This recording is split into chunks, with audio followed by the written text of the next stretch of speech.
wa qatlan nafsil lati harramallahu illa bil haq, membunuh orang lain dengan cara yang tidak benar, membunuh orang yang diharamkan oleh Allah Subhanahu wa taala untuk melakukannya kecuali dengan alasan yang benar. Kita tahu Islam adalah agama damai. Sesuai dengan namanya, ia tidak dikembangkan dengan pedang dan kekerasan. Ia dikembangkan dengan keteladanan dan tuntunan moral. Oleh karena Islam bukan agama kekerasan, Islam pun tidak mementingkan dan mengajarkan kekerasan kecuali dengan alasan yang benar dan bisa dipertanggungjawabkan. Membunuh dengan sengaja, menghilangkan nyawa orang lain tanpa alasan yang bisa dibenarkan adalah merupakan dosa besar dan satu di antara 7 perkara yang bisa mendatangkan kerusakan dalam kehidupan dan yang hendaknya harus kita jauhi.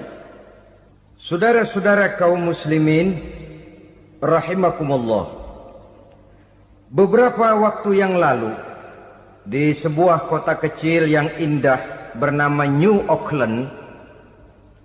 Saudara tahu New Auckland? Itu dari Gunung Kidul masih ngidul lagi. Pernah diadakan satu seminar yang membicarakan bagaimana menyelamatkan masyarakat manusia dari bahaya Perang Dunia Ketiga. Diperkirakan kalau terjadi Perang Dunia Ketiga, manusia tidak akan tersisa. Sebab apa? Pada waktu itu cadangan nuklir yang dimiliki oleh bersama Amerika dan Rusia konon sudah sanggup memusnahkan 6 miliar manusia pada saat jumlah manusia baru 5 miliar. Jadi kelebihan nuklir dunia ini. Kalau terjadi Perang Dunia Ketiga, sulit manusia untuk tersisa. Maka dibahaslah di dalam seminar itu, wah, supaya tidak terjadi Perang Dunia Ketiga, maka perlombaan membuat senjata-senjata canggih, alat-alat pembunuh modern harus segera dibatasi. Dibahas, tidak mungkin kita membatasi perlombaan membuat senjata. Kenapa? Makin maju ilmu dan teknologi, makin canggih senjata yang ditemukan.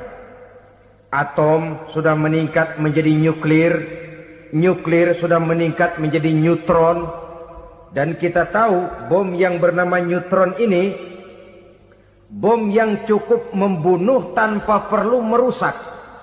Artinya kalau dia diledakkan di kota kita ini, bangunan utuh, jembatan tidak ambruk, rumah-rumah tetap berdiri, tapi semua yang bernama hidup mati. Itu katanya lebih sopan dari bom atom. Sebab kalau si atom ini sudah membunuh, merusak pula. Neutron cukup membunuh saja tanpa perlu merusak. Jadi majunya senjata-senjata teknologi sebagai akibat yang logis dari kemajuan ilmu pengetahuan ini tidak bisa kita batasi. Dan memang sebenarnya yang bahaya bukan senjatanya, tapi manusia yang mengendalikan senjata itu. Mereka kembali kepada prinsip the man behind the gun. Bukan senjatanya yang bahaya, tapi manusia yang mengendalikan senjata itu yang bahaya. Walaupun senjatanya modern, katakanlah model M16 umpamanya, kalau yang mengendalikannya orang beriman, insya Allah aman. Tapi biar megang cuma senapan angin, kalau yang megang orang brutal, ngeri kita deket-deket. Apalagi kalau memang bukan ahlinya menggunakan senjata, bisa ngeker kaki kena jidat.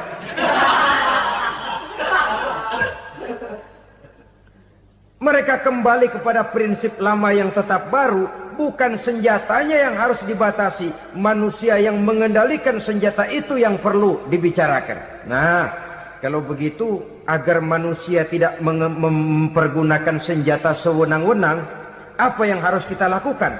Ya, manusianya harus bermoral. Ya, tapi moral yang mana? Di dunia ini banyak ajaran tentang moral. Itu pun mudah saja.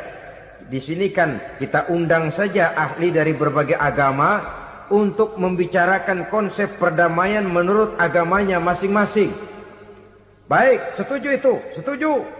Maka tampillah para ahli agama, mereka kembali kepada prinsip moral daripada konsep yang terkandung di dalam ajaran agama untuk menegakkan perdamaian.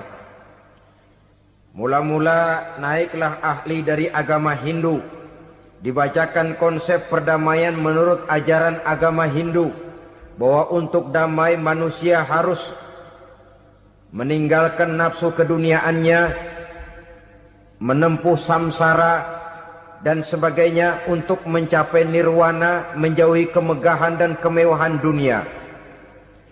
Ini lalu dibahas, rasanya juga tidak mungkin ini.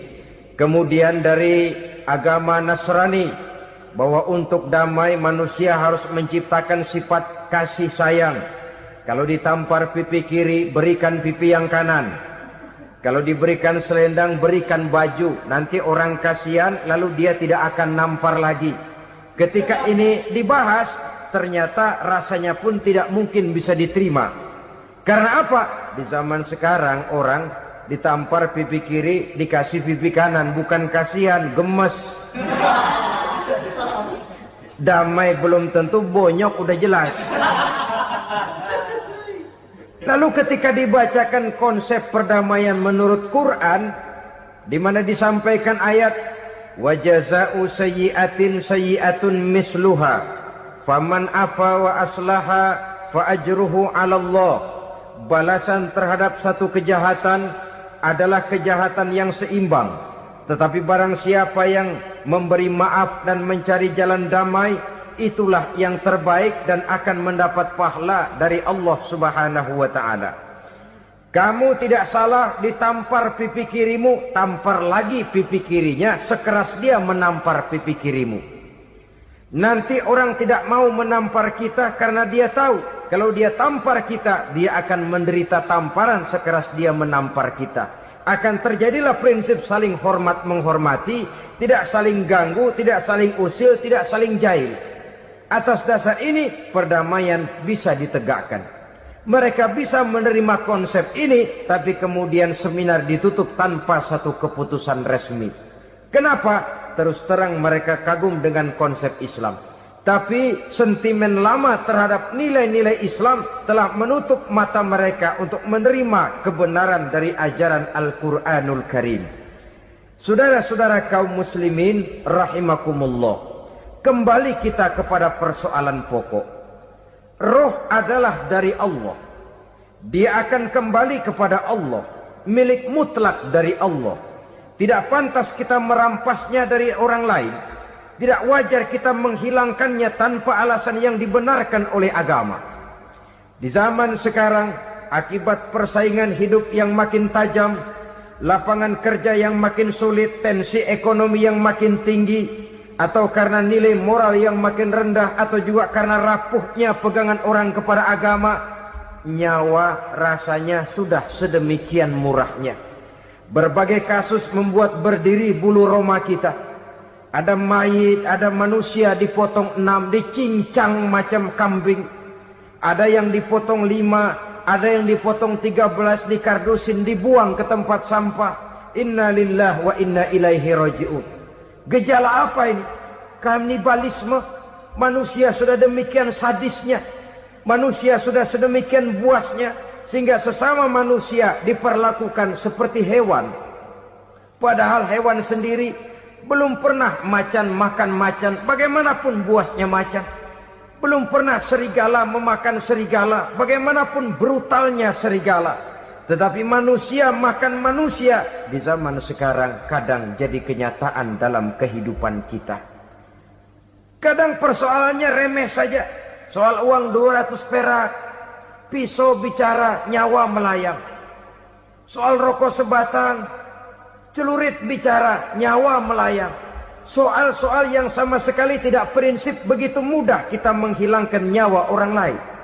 Padahal Nabi pernah memperingatkan, Apabila dua orang muslim sudah berkelahi dan berbunuh-bunuhan, al-qatil wal maqtul finnar, yang membunuh dan yang terbunuh dua-duanya neraka.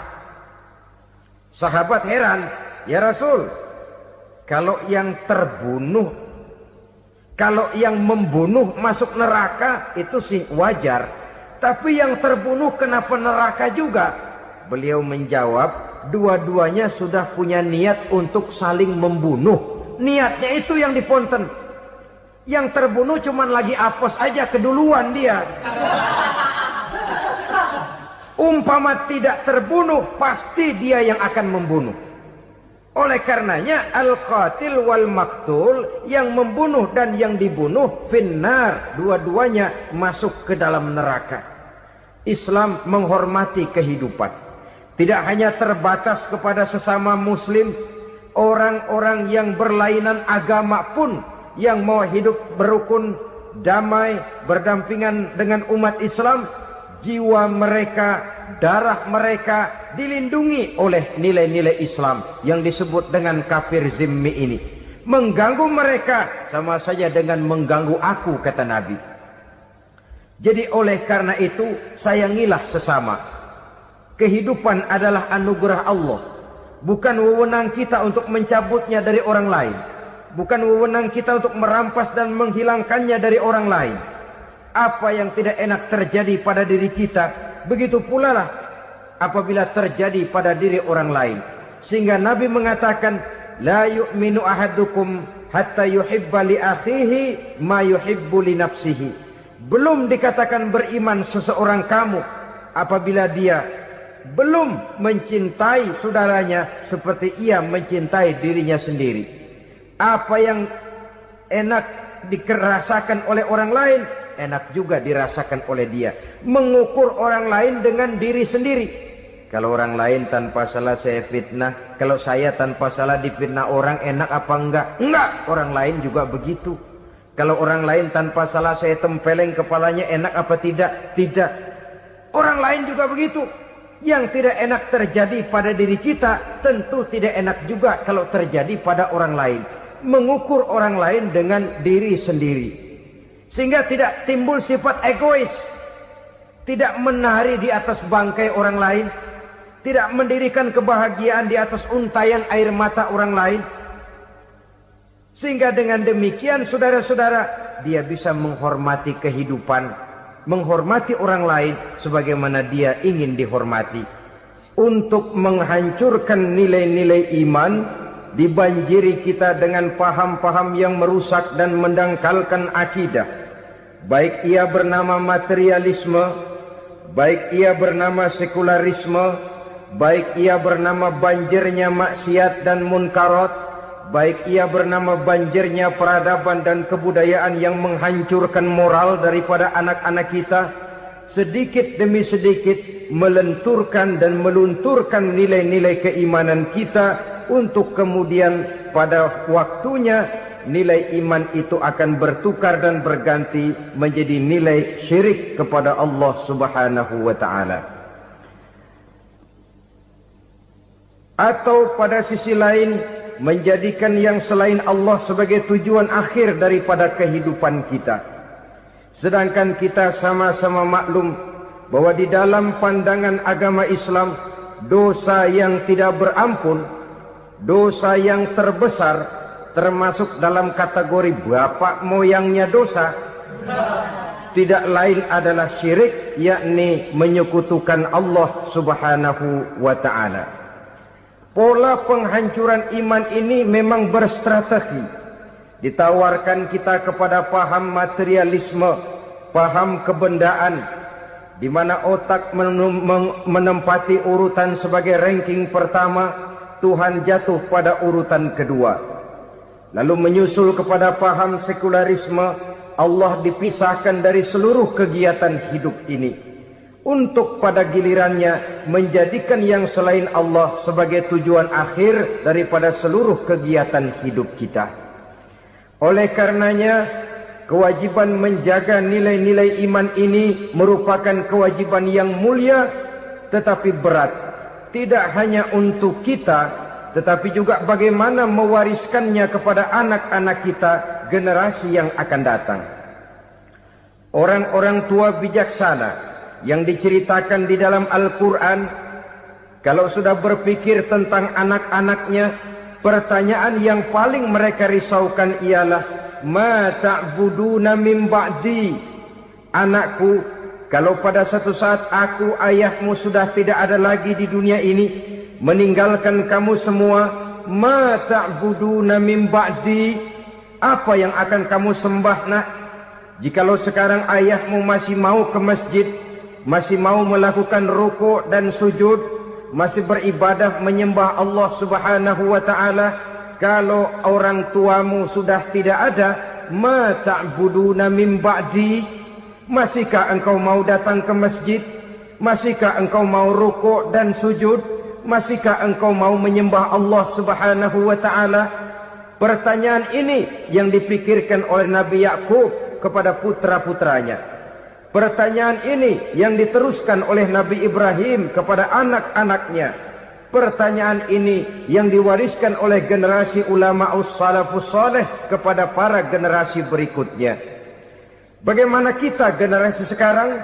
Kita orang-orang tua sekarang bukan berfikir ma ta'buduna min ba'di, malah yang kita fikirkan ma ta'kuluna min ba'di. Kalau bapak tidak ada nanti kamu makan apa nak? Perkara kamu nyembah apa, urusan nomor 18. Yang penting kamu nanti hidup bisa makan nak. Maka kita sibuk mewariskan harta kepada anak-anak kita. Kita sibuk mewariskan kebun dan tanah kepada anak-anak kita. Kita sibuk mewariskan pabrik kepada anak-anak kita, sementara kita lupa mewariskan intan yang paling mahal, mewariskan mutiara yang paling berharga, yaitu nilai iman kepada Allah Subhanahu wa ta'ala. Alangkah baiknya apabila warisan harta, warisan tanah dan kebun, warisan rumah dan pabrik didasari lebih dahulu dengan mewariskan nilai iman kepada Allah Subhanahu wa ta'ala. Sebagai orang-orang tua, kita boleh bersedih kalau anak kita tidak mengerti komputer. Kita boleh bersedih kalau anak kita tidak mengerti matematika. Kita boleh bersedih kalau anak kita tidak mengerti bahasa Inggris. Tapi sewajarnya lebih bersedihlah kita orang tua jikalau mempunyai anak yang tidak kenal Allah sebagai Tuhannya, yang kemudian tidak mau rukuk dan sujud kepada Allah Tuhannya. Itulah kemalangan yang paling malang bila kita meninggalkan generasi yang tidak bertauhid kepada Allah Subhanahu wa ta'ala. Betapapun anak kita tidak ngerti komputer, saudara, paling-paling kerugiannya cuma kerugian dunia. Masuk dia ke alam barzakh, munkar nakir tidak akan sempat tanya kau belajar komputer apa tidak. Kumpul dia di padang mahsyar, malaikat juga tidak akan tanya matematikamu nilainya berapa. Yang ditanya kau kenal Allah, kau rukuk dan sujud kepadanya, kau pernah datang ke masjid. Oleh karena itu sekali lagi, menjaga nilai iman tidak hanya untuk kita, tetapi juga mewariskannya kepada anak-anak kita, generasi yang akan datang. Sungguh kemalangan yang paling besar apabila kita meninggalkan anak-anak kita. Mereka kita tinggalkan lemah ekonominya, itu tidak baik. Mereka kita tinggalkan lemah otaknya, itu pun akan membuat mereka tertinggal oleh yang lain.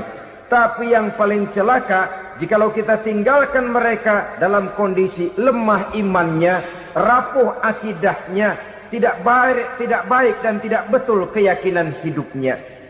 Oleh karena itu Nabi berpesan, jauhilah 7 perkara yang merusak. Yang pertama, syirik kepada Allah Subhanahu wa ta'ala.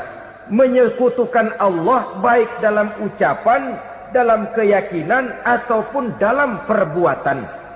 Ini perkara pertama yang termasuk 7 perusak besar di dalam kehidupan. Kalau sudah jatuh kita ke lembah syirik, bagaimanapun banyak kebaikan yang kita kerjakan, berjiwa sosial, bertangan pemurah, gemar menolong orang lain, kalau memang dasarnya syirik, maka seluruh kebaikan kita akan hancur, tidak akan ada nilainya dalam pandangan Allah Subhanahu wa ta'ala. Dalam pandangan manusia, mungkin kita dicatat sebagai orang sosial, gemar menolong orang lain, tidak berpangku tangan melihat orang yang mendapat kesulitan.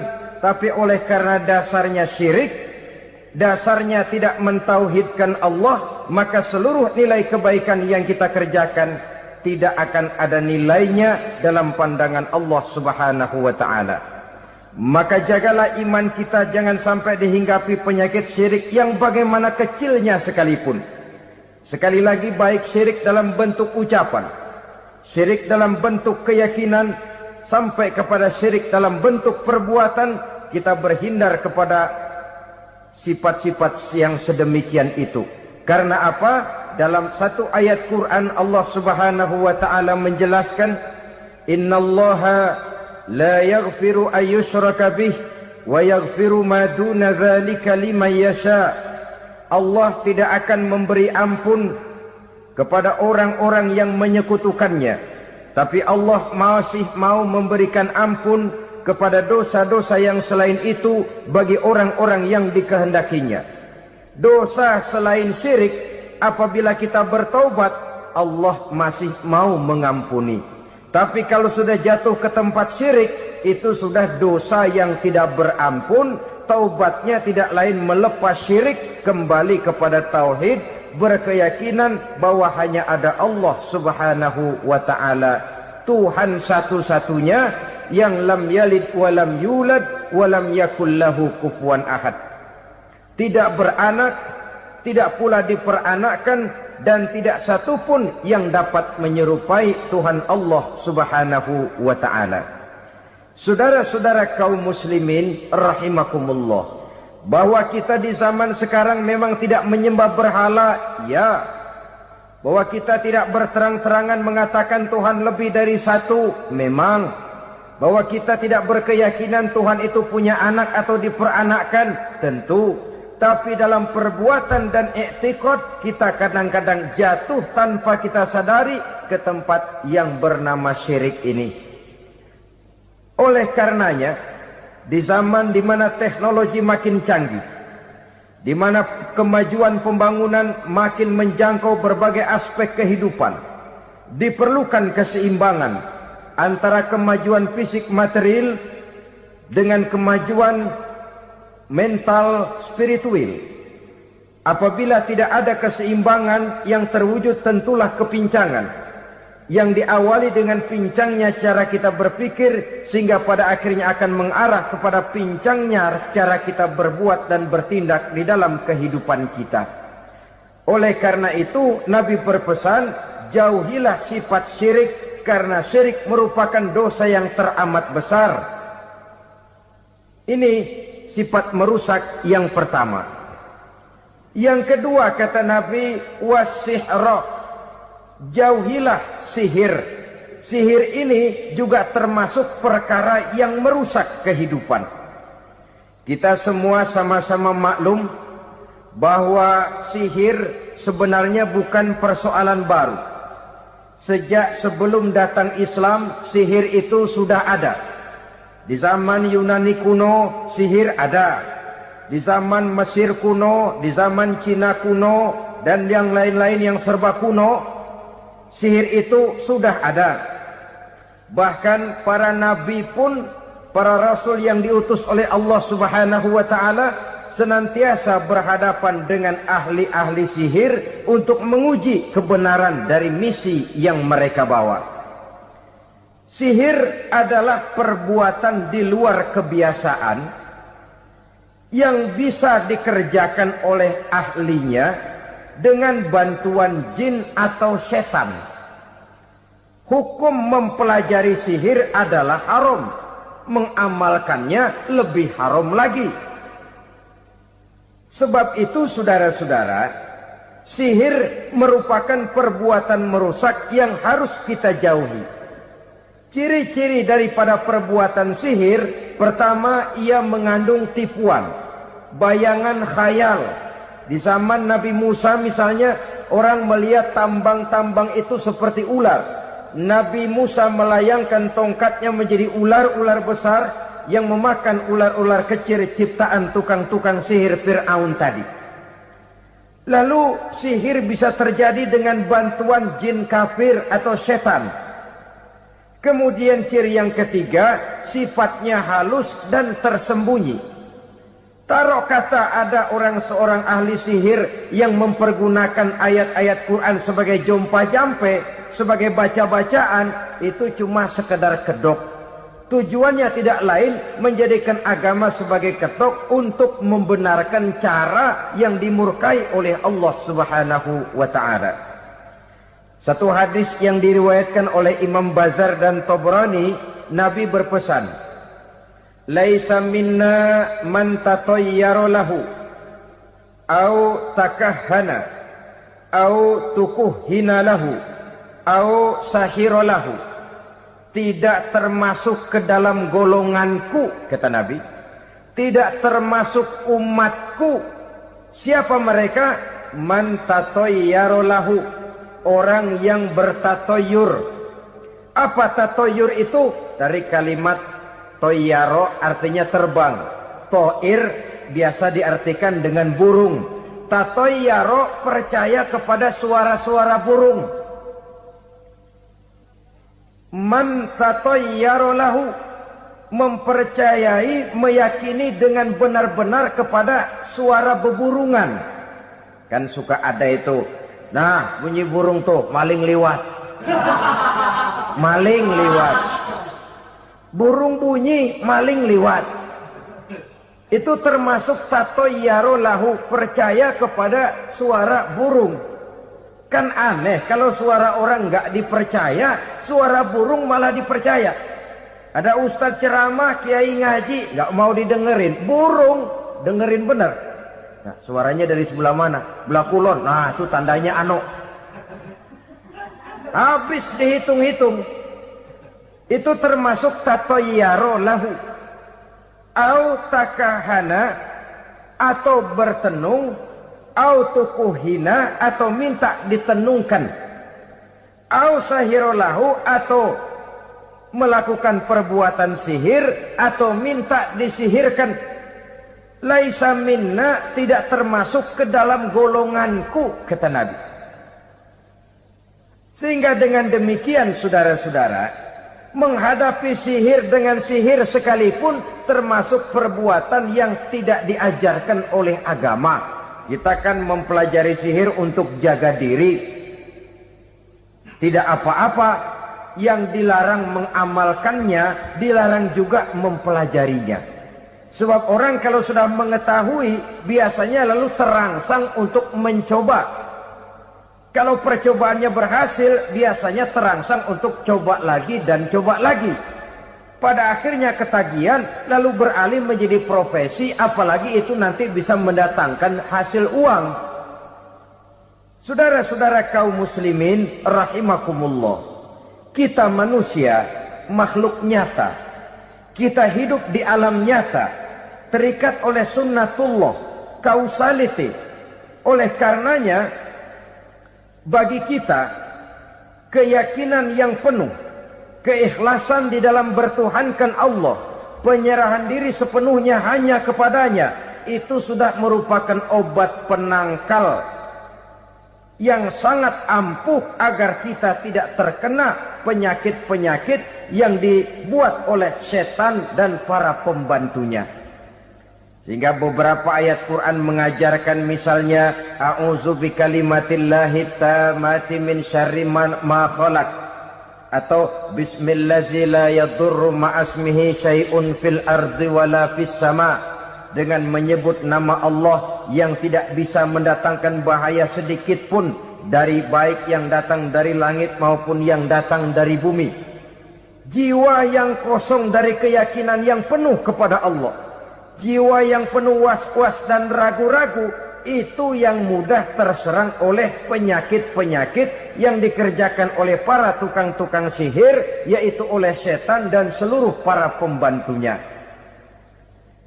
Kemudian hadis kedua yang diriwayatkan oleh Imam Ibnu Hibban, Nabi bersabda, la yadkhulul jannata mudminu khamrin wala mu'minu bisihrin wala qati'u rahmin. Tidak masuk surga Ini Nabi yang bilang, tidak masuk surga. Siapa itu? Pertama, mudminu khamrin, orang yang berkekalan dalam mabuk. Selalu mudminun itu sudah menjadi perbuatan rutinnya, tidak kapok-kapoknya, teler seumur hidup. Mudminu khamrin, tidak masuk surga orang yang selalu bermabuk-mabukan. Yang kedua, wala mu'minu bisihrin, orang mukmin tapi main sihir. Ini juga oleh Nabi diperingatkan, tidak akan masuk surga orang mukmin tapi suka main sihir.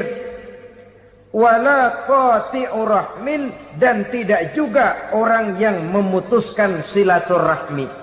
3 macam manusia yang diperingatkan Nabi tidak akan masuk surga: orang yang selalu mabuk, orang mukmin yang main sihir, dan orang yang memutuskan silaturahmi.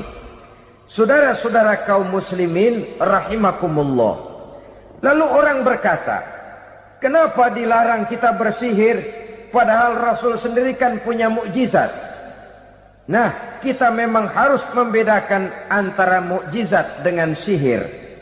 Dalam kehidupan agama kita kenal ada yang namanya mukjizat, ada yang namanya karomah atau keramat biasa diucapkan, ada yang namanya maunah, ada yang namanya irhas, ada juga yang namanya sihir. Kesemuanya ini berbeda, saudara-saudara. Yang dinamakan mukjizat itu khusus untuk para rasul saja. Satu kejadian luar biasa yang terjadi dilakukan oleh Rasul atas izin dari Allah Subhanahu wa ta'ala. Perbedaannya dengan sihir jelas. Sihir dari setan, mukjizat dari Allah. Sihir bisa dipelajari, mukjizat tidak. Sihir umumnya untuk maksud-maksud yang tidak baik, sedangkan mukjizat untuk memperkuat kebenaran yang disampaikan oleh para rasul dan ditentang oleh umatnya. Bahkan kafir Quraisy dahulu menganggap orang-orang ahli sihir itu berada dalam satu posisi yang hina, sehingga mereka mengatakan dan menuduh Nabi Muhammad sebagai tukang sihir. Tuduhan sebagai tukang sihir adalah tuduhan yang sangat aib dan hina. Di tengah masyarakat kufar jahiliyah, kedudukan tukang sihir dipandang sebagai kedudukan yang hina, sehingga mereka mengejek Nabi dengan sebutan tukang sihir. Jadi mukjizat hanya untuk Rasul saja. Kemudian karomah. Karomah ini asal kata dari karomah, kehormatan, kemuliaan yang diberikan Allah kepada hamba-hambanya yang rajin mendekatkan diri kepadanya. Oleh karena ketekunannya melaksanakan ibadah, Allah memberikan keistimewaan kepada orang itu, yang dengan keistimewaannya dia bisa mengerjakan yang tidak bisa dikerjakan oleh orang lain. Karomah hanya bisa dicapai dengan prestasi ibadah. Kalau sihir, mau ibadah apa enggak, asal dia belajar, bersatu dan berteman dengan setan, memenuhi persyaratan-persyaratan setan, biasanya lalu bisa. Sedangkan karomah tidak mungkin terwujud tanpa orang mendekatkan diri sedekat-dekatnya kepada Allah Subhanahu wa ta'ala. Maka kita lihat biasanya orang-orang yang punya ilmu sihir, mukanya rata-rata nggak enak dilihat. Kumuh, jauh dari air wudhu, jauh dari sujud kepada Allah, malah berteman dengan setan, menjadi pelayan-pelayannya setan. Saudara-saudara, adapun maunah, keistimewaan yang diberikan Allah kepada hamba-hambanya yang belum sampai kepada tingkat wali, tapi orang itu lebih banyak kebaikannya daripada kesalahannya. Umpamanya Saudara jalan bertiga di pinggir jalan. Saudara ada pada posisi di tengah, lalu bertiga ini ketabrak mobil. Menurut perhitungan saudara mati lebih dahulu. Tapi terjadi hal yang aneh, dua teman saudara mati, saudara malah cuma luka dan lecet sedikit saja. Apa itu? Kalau kita lebih banyak kebaikannya daripada kesalahannya, itu yang dinamakan ma'unah, pertolongan yang diberikan Allah kepada hamba-hambanya yang lebih banyak kebaikannya daripada kesalahannya. Sedangkan yang dinamakan irhas, kejadian luar biasa pada diri seseorang pada waktu dia masih kecil, yang menunjukkan tanda-tanda keistimewaannya. Itu umumnya pada para nabi pada usia kecilnya sudah ada irhas, tanda-tanda istimewa. Jelas baik mukjizat, karomah, maunah maupun irhas berbeda dengan sihir. Sihir ini jelas saja merupakan bantuan dan persekutuan antara manusia dengan setan. Padahal setan, kata Allah dalam Al-Quran, innahu lakum aduwwum mubin, sesungguhnya setan bagi kamu adalah musuh yang sangat jelas. Saudara-saudara kaum muslimin rahimakumullah, di zaman sekarang dalam menghadapi beban kehidupan yang makin pelik, menghadapi stres yang tidak kunjung selesai, menghadapi persoalan-persoalan yang teramat berat, orang sering mencari jalan keluar kepada hal-hal yang menurut pendapatnya bisa meringankan beban moralnya itu. Pergilah dia mencari sesuatu yang dapat meringankan bebannya. Dan tidak jarang yang jatuh ke pangkuan tukang-tukang tenung, ke pangkuan tukang-tukang sihir, yang mereka itu oleh Quran dijelaskan kadzabal munajjimun walau sodaku. Tukang-tukang tenung, tukang-tukang sihir, mereka itu bohong walaupun benar. Maksudnya bohong walaupun benar artinya kalau yang mereka kerjakan benar, itu sih kebenaran. Benar dengan kebenaran itu lain. Kebenaran, kebetulan bisa, tapi tidak untuk selalu. Apalagi kalau itu sudah membahayakan kehidupan orang lain. Jadi oleh karena itu Nabi berpesan, jauhilah daripada sihir. Kalau sudah jauhilah dari sihir artinya ya jauhilah daripada mempelajarinya, jauhilah daripada bergaul dengan orang-orang yang ahli di bidang itu, karena dari pergaulan segalanya bisa menular. Baiklah saudara, ini yang kedua. Yang ketiga pesan Nabi, wa qatlan nafsil lati harramallahu illa bil haq, membunuh orang lain dengan cara yang tidak benar, membunuh orang yang diharamkan oleh Allah Subhanahu wa taala untuk melakukannya kecuali dengan alasan yang benar. Kita tahu Islam adalah agama damai. Sesuai dengan namanya, ia tidak dikembangkan dengan pedang dan kekerasan. Ia dikembangkan dengan keteladanan dan tuntunan moral. Oleh karena Islam bukan agama kekerasan, Islam pun tidak mementingkan dan mengajarkan kekerasan kecuali dengan alasan yang benar dan bisa dipertanggungjawabkan. Membunuh dengan sengaja, menghilangkan nyawa orang lain tanpa alasan yang bisa dibenarkan adalah merupakan dosa besar dan satu di antara 7 perkara yang bisa mendatangkan kerusakan dalam kehidupan dan yang hendaknya harus kita jauhi. Saudara-saudara kaum muslimin rahimakumullah, beberapa waktu yang lalu di sebuah kota kecil yang indah bernama New Auckland. Saudara tahu New Auckland? Itu dari Gunung Kidul masih ngidul lagi. Pernah diadakan satu seminar yang membicarakan bagaimana menyelamatkan masyarakat manusia dari bahaya Perang Dunia Ketiga.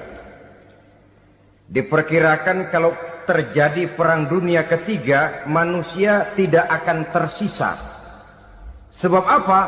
Pada waktu itu cadangan nuklir yang dimiliki oleh bersama Amerika dan Rusia konon sudah sanggup memusnahkan 6 miliar manusia pada saat jumlah manusia baru 5 miliar. Jadi kelebihan nuklir dunia ini. Kalau terjadi perang dunia ketiga, sulit manusia untuk tersisa. Maka dibahaslah di dalam seminar itu, wah, supaya tidak terjadi perang dunia ketiga, maka perlombaan membuat senjata-senjata canggih, alat-alat pembunuh modern harus segera dibatasi. Dibahas, tidak mungkin kita membatasi perlombaan membuat senjata. Kenapa? Makin maju ilmu dan teknologi, makin canggih senjata yang ditemukan. Atom sudah meningkat menjadi nuklir, nuklir sudah meningkat menjadi neutron, dan kita tahu bom yang bernama neutron ini bom yang cukup membunuh tanpa perlu merusak. Artinya kalau dia diledakkan di kota kita ini, bangunan utuh, jembatan tidak ambruk, rumah-rumah tetap berdiri, tapi semua yang bernama hidup mati. Itu katanya lebih sopan dari bom atom. Sebab kalau si atom ini sudah membunuh, merusak pula. Neutron cukup membunuh saja tanpa perlu merusak. Jadi majunya senjata-senjata teknologi sebagai akibat yang logis dari kemajuan ilmu pengetahuan ini tidak bisa kita batasi. Dan memang sebenarnya yang bahaya bukan senjatanya, tapi manusia yang mengendalikan senjata itu. Mereka kembali kepada prinsip the man behind the gun. Bukan senjatanya yang bahaya, tapi manusia yang mengendalikan senjata itu yang bahaya. Walaupun senjatanya modern, katakanlah model M16 umpamanya, kalau yang mengendalikannya orang beriman, insya Allah aman. Tapi biar megang cuma senapan angin, kalau yang megang orang brutal, ngeri kita deket-deket. Apalagi kalau memang bukan ahlinya menggunakan senjata, bisa ngeker kaki kena jidat.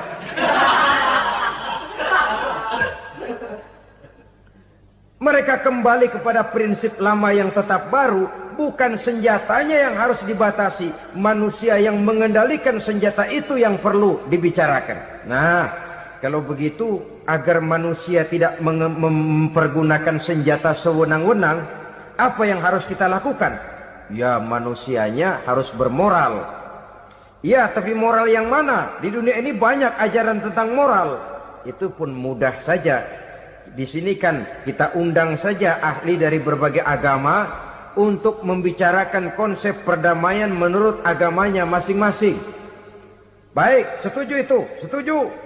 Maka tampillah para ahli agama, mereka kembali kepada prinsip moral daripada konsep yang terkandung di dalam ajaran agama untuk menegakkan perdamaian. Mula-mula naiklah ahli dari agama Hindu.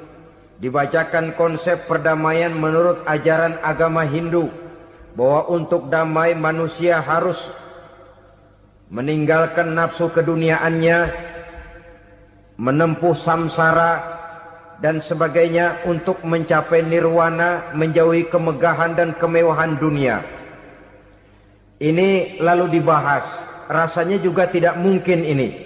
Kemudian dari agama Nasrani, bahwa untuk damai manusia harus menciptakan sifat kasih sayang. Kalau ditampar pipi kiri, berikan pipi yang kanan. Kalau diberikan selendang, berikan baju. Nanti orang kasihan, lalu dia tidak akan nampar lagi. Ketika ini dibahas, ternyata rasanya pun tidak mungkin bisa diterima. Karena apa? Di zaman sekarang orang ditampar pipi kiri, dikasih pipi kanan. Bukan kasihan, gemes. Damai belum tentu, bonyok udah jelas. Lalu ketika dibacakan konsep perdamaian menurut Quran, di mana disampaikan ayat wa jazaa'u sayyi'atin sayyi'atun misluha faman afa wa aslaha fa ajruhu 'ala Allah. Balasan terhadap satu kejahatan adalah kejahatan yang seimbang.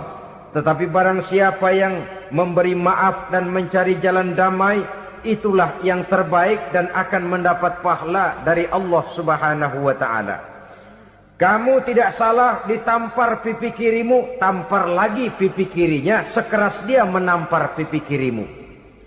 Nanti orang tidak mau menampar kita karena dia tahu kalau dia tampar kita, dia akan menderita tamparan sekeras dia menampar kita. Akan terjadilah prinsip saling hormat menghormati, tidak saling ganggu, tidak saling usil, tidak saling jahil. Atas dasar ini perdamaian bisa ditegakkan. Mereka bisa menerima konsep ini, tapi kemudian seminar ditutup tanpa satu keputusan resmi. Kenapa? Terus terang mereka kagum dengan konsep Islam.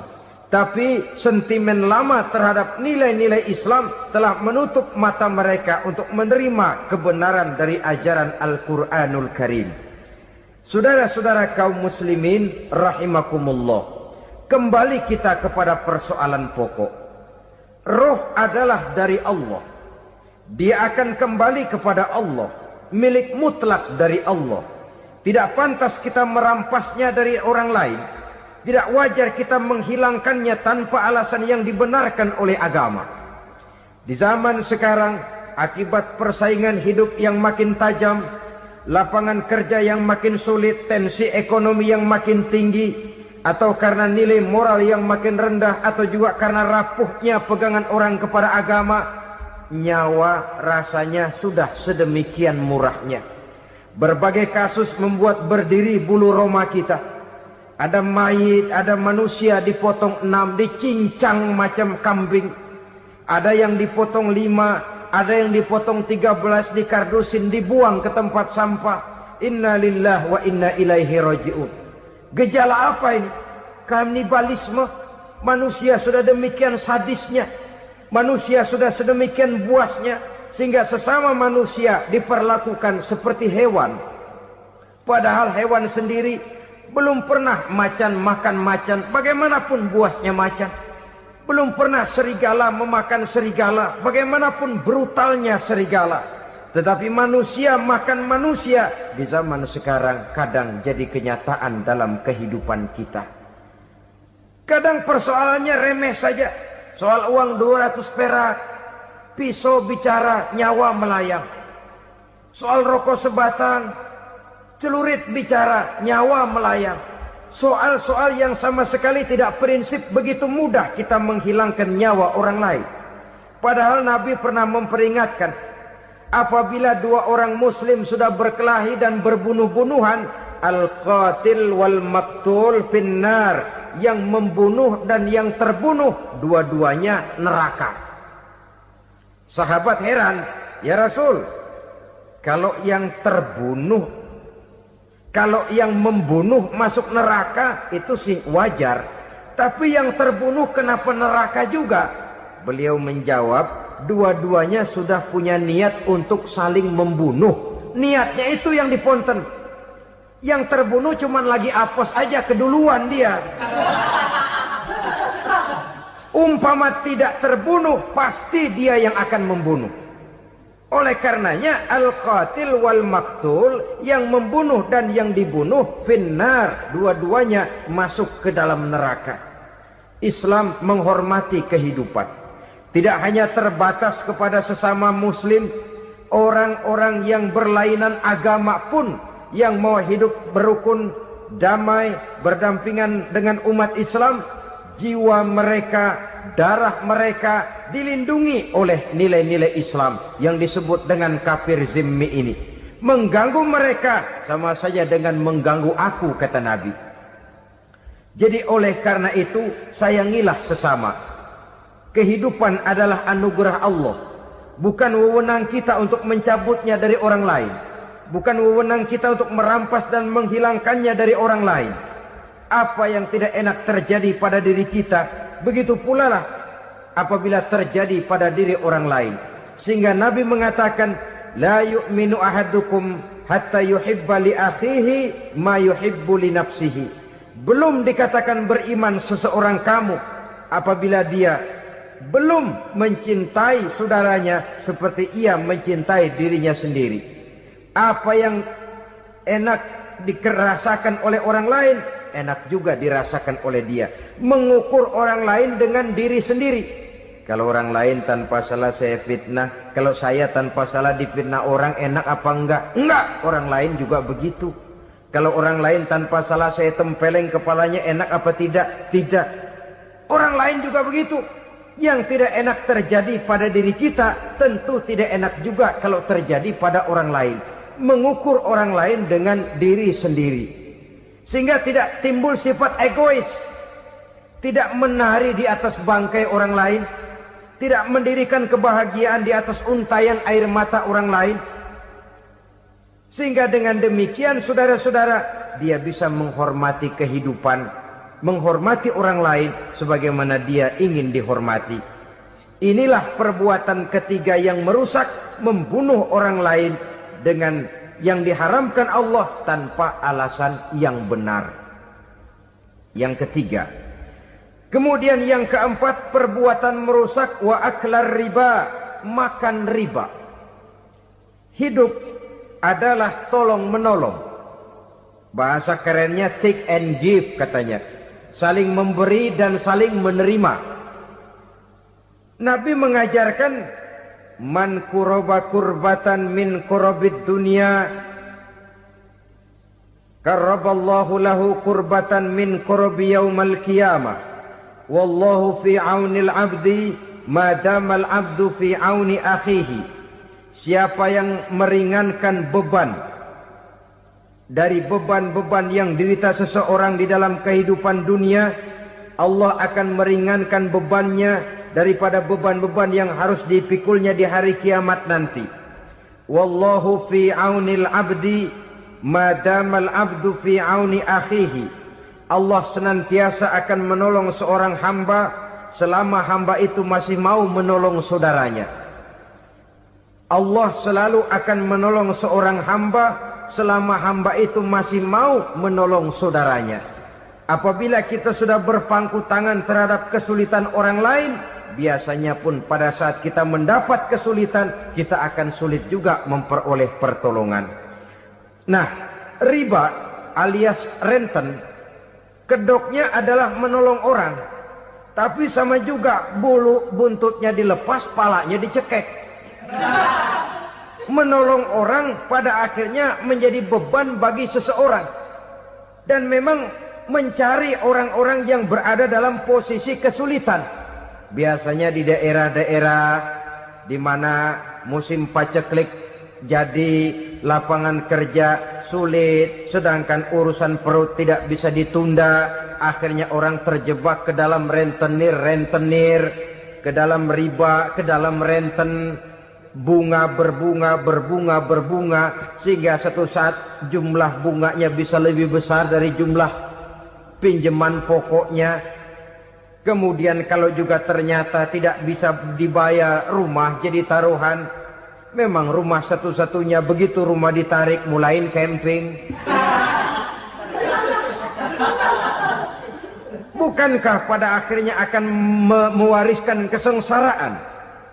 Oleh karena itu, kepada kita berusahalah jangan berhubungan dengan rentenir, jangan makan renten dan riba. Kepada mereka yang melaksanakan riba, walaupun mendatangkan keuntungan materi, tapi percayalah harta yang didapat dengan jalan riba tidak akan membawa keberkahan. Manakala tidak membawa keberkahan, dia tidak akan mendatangkan ketenangan di dalam kehidupan kita.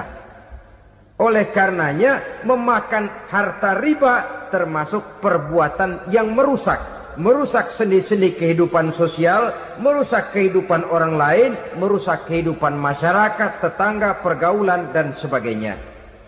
Yang kelima, wa akla malil yatim, memakan harta anak yatim dengan cara yang zalim.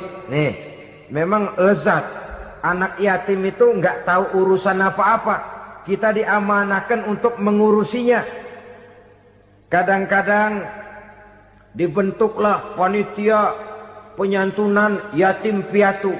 Yatimnya mah tetap kelaparan, panitianya yang pada gendut.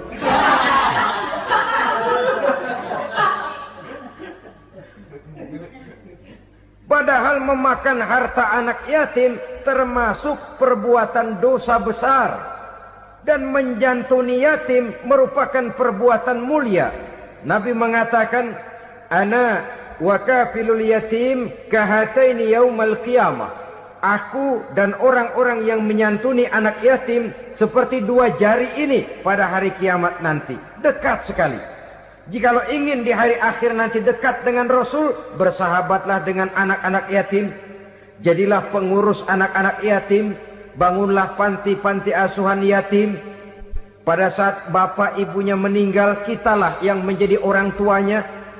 Bahkan sedemikian besar perhatian Islam terhadap anak-anak yatim ini, sehingga Quran memberikan peringatan, ara'aital ladzi yukadzibu bid-din fadzalikal ladzi yad'ul yatim wa la yahuddu ala ta'amil miskin. Tahukah kamu siapa orang yang mendustakan agama? Beragama tapi dianggap dusta, solatnya dusta, puasanya dusta karena agamanya sudah berdusta. Siapa mereka? Fadzalikal ladzi yad'ul yatim, orang yang menyia-nyiakan anak yatim. Wala yahuddu ala ta'amil miskin, dan tidak pernah memberi makan kepada orang-orang yang menderita kemiskinan. Menyia-nyiakan, meninggalkan anak yatim termasuk perbuatan yang divonis kita sebagai orang yang mendustakan agama. Saudara-saudara kaum muslimin rahimakumullah, maka sangat dicela mengeksploitir anak-anak yatim, menjadikan mereka sebagai kedok untuk mencari kekayaan pribadi. Tetapi jikalau ikhlas, ganjarannya sangat besar, nilai pahalanya sangat besar. Menyantuni yatim tidak hanya setahun sekali. Kalau Muharram pakai istilah lebaran yatim, dibentuklah panitia, diberilah beras, uang 4-5 ribu rupiah, alhamdulillah. Tapi jangan lupa, si yatim tidak hidup cuma satu hari. Dia tidak hidup cuma di bulan Muharram saja, dia hidup 12 bulan dalam setahun. Sebagaimana anak-anak yang lain, dia juga berhak punya masa depan. Dia juga berhak menikmati bangku sekolah. Dia berhak mengenyam arti dan makna pendidikan. Dia berhak membekali diri dengan ilmu dan pengetahuan seperti halnya anak-anak yang lain. Maka kita yang diberikan keluasan oleh Allah, ingatlah itu. Bersahabatlah dengan anak-anak yatim, santuni mereka. Perkara setahun sekali di bulan Muharram, alhamdulillah, itu bagus, bin Thayyib alias baik. Tapi tentu dan tentu sekali lagi, si yatim tidak hanya hidup di bulan Muharram. Dia hidup 12 bulan dalam setahun, 24 jam di dalam sehari. Oleh karenanya, menyia-nyiakan mereka pada saat posisi kita memang mampu, akan memojokkan kita dalam satu posisi di mana kita dianggap sebagai orang yang mendustakan agama. Memakan harta anak yatim dengan cara yang zolim. Bapaknya udah meninggal, kebunnya lebar, anaknya dikelecehin. Nah, dah kamu gak usah pusing, nanti saya yang ngurus. Akhirnya bukan ngurus, nguras. Si yatim mungkin tidak tahu bahwa dia disia-siakan, haknya diambil, miliknya dizolimi. Tapi Allah yang akan membalasnya dengan seadil-adilnya. Maka makan harta anak yatim biasanya balasannya tokcer bin paten. Nggak banyak selang tempo itu, nggak percaya cobain dah. Nyobain aja kan nggak bayar, umpama. Memakan harta anak yatim dengan cara yang zolim, ganjarannya biasanya kontan. Kenapa? Ratapan si miskin, untayan air matanya, jeritan kepedihan hatinya, membuka pintu langit, permohonannya diijabah, getaran hatinya didengarkan oleh Allah. Maka balasannya biasanya kontan, spontan, tidak menunggu waktu terlalu lama. Itu di dunia, belum lagi di akhirat nanti. Bukankah dalam riwayat Mi'raj diceritakan Nabi melihat di neraka itu orang perutnya sebesar rumah. La haula wala quwata. Itu perut kayak rumah, bagaimana jalannya tuh orang. Dan memang gak jalan, diseret-seret oleh malaikat di neraka itu. Hancur perutnya, amburadul itu perut. Berantakan isinya, dibulatkan lagi, diseret lagi, hancur lagi, dibulatkan lagi. Sampai Nabi tanya, orang itu begitu berat siksanya kenapa ya Jibril? Itu Muhammad, waktu di dunia dulu rakus banget makan harta anak yatim. Begitu vonisnya, begitu menyedihkan nasibnya di akhirat. Tapi di dunia pun ketidakberkahan itu sudah membayangi kehidupannya. Oleh karena itu, kepada saudara-saudara yang mendapat titipan anak yatim, berbahagialah, karena semulia-mulia rumah adalah rumah yang di dalamnya ada anak yatim yang disantuni. Sehina-hina rumah adalah rumah di mana di dalamnya ada anak yatim yang disia-siakan. Begitu kata Nabi kita. Rumah yang paling mulia dalam pandangan Allah, rumah yang di dalamnya ada anak yatim yang disantuni. Rumah yang paling hina dalam pandangan Allah, rumah yang di dalamnya ada anak yatim yang nasibnya disia-siakan. Berbahagialah saudara apabila menjadi penyantun anak-anak yatim, pelindung mereka, sehingga mereka mempunyai masa depan sebagaimana anak-anak lainnya. Rasulullah sendiri sedemikian peka terhadap keadaan anak-anak yatim karena beliau sendiri memang mengalami. Umur 6 bulan dalam kandungan ibu, beliau sudah ditinggalkan oleh ayahnya. Pada saat berusia 6 tahun, ibu sudah meninggal. Yatim piatu dalam usia di mana beliau sedang perlu belas kasih seorang ibu dan pengertian seorang bapak. Kepekaan itu lalu timbul, bahkan kemudian sampai kepada beliau berkata, aku dan orang yang menyantuni anak yatim seperti jari tengah dan jari telunjuk di hari akhirat nanti. Sedemikian dekatnya. Baiklah ya, jadi yang kelima, memakan harta anak yatim. Jauhi karena ini perbuatan yang merusak. Yang keenam, watawalli yaumaz zahfi. Melarikan diri pada hari pertempuran. Apa ini? Khianat. Tidak konsekuen dengan konsep perjuangan. Pada mulanya keras benar teriak, berantas korupsi, ganyang korupsi. Cuma karena belum dapat giliran. Begitu dia naik dapat kesempatan, korupsinya lebih edan dari yang diteriakinya. Ini termasuk tawalli yaumaz zahfi. Berpaling pada hari peperangan. Di saat menghadapi musuh. Kalau belum kelihatan musuh, teriaknya nyaring bener. Jangan takut demi kebenaran sampai titik darah yang paling penghabisan. Musuh belum kelihatan. Begitu musuh sudah kelihatan, paling dulu lari ke belakang.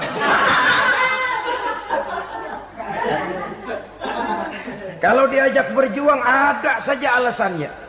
Sehingga Quran memberikan peringatan kepada kita semua. Mengapa kamu ini berat? Kalau sudah diajak berjuang di jalan Allah, kakimu seperti terhunjam berakar di perut bumi. Berat untuk melangkah berjuang. Lari dari pertempuran tidak konsekuen dengan konsepsi perjuangan. Mau enaknya saja. Dalam kondisi yang sulit lalu berpangku tangan. Ini termasuk ciri munafik yang di dalam Al-Quran disindir dengan bahasa kullama adha'a lahum masyaufi wa iza azlama alaihim qamu. Waktu terang mereka jalan, giliran gelap mereka mandek. Artinya, maksudnya kalau giliran ada untungnya aja, rame-rame teriak Islam. Tapi begitu diminta berjuang, dituntut berkorban, rame-rame mundur. Waktu dilihat di Islam ada untungnya, rame-rame teriak Islam. Pak, saya Islam banget, Pak. KTP saya Islam, Pak. Pokoknya Islam banget dah. Tapi ketika diminta berjuang, dituntut sedikit berkorban, rame-rame mengundurkan diri. Tahun 65 PKI berontak. Waduh, waktu itu jadi orang Islam untung itu. Nggak dikejar-kejar, aman. Masjid rame, masjid, mobil-mobil mewah parkir di depan musola dan masjid. Kenapa? Waktu itu asal udah ke masjid aman. Islam selamat, untung. Tapi begitu keadaan aman, yang parkir di musola sepeda butut melulu.